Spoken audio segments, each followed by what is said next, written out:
In today's video, I'm going to teach you how to add Teams to Microsoft Outlook. By the end, you'll know exactly how to create an Outlook calendar event that automatically includes a Microsoft Teams meeting and shows up in both Outlook and Teams. First, open Outlook and go to your calendar. You can do this in the Outlook desktop app or the web version. Both work the same way for this task.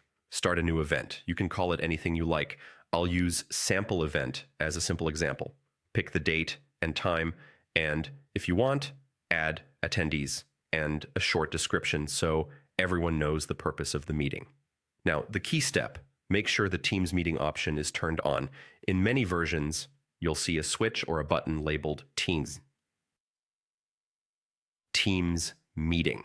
When you toggle this on, Outlook automatically adds a Teams meeting link to the event. That link is what allows people to join the meeting in Microsoft Teams with a single click. At this point, remember that nothing is synced yet. If you look in Microsoft Teams right now, you won't see the event on the Teams calendar because it hasn't been saved. That's expected. The event only appears across your Microsoft 365 apps after you finish setting it up and save it in Outlook. So go ahead and complete any remaining details in the Outlook event, double-check the title, time, and whether the Teams meeting toggle is on, and then save it. As soon as you save, Outlook adds the Teams meeting link to the invite and syncs the event to your calendar. Give it a moment, then open Microsoft Teams and look at your calendar there. You should now see the exact same event with the Teams meeting attached, because you enabled the Teams meeting option before saving in Outlook.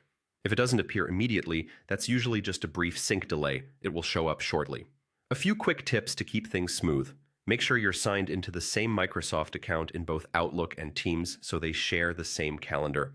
Also, if you don't see the Teams meeting toggle in Outlook, your organization may have disabled it, or you might be using an account type that doesn't include Teams.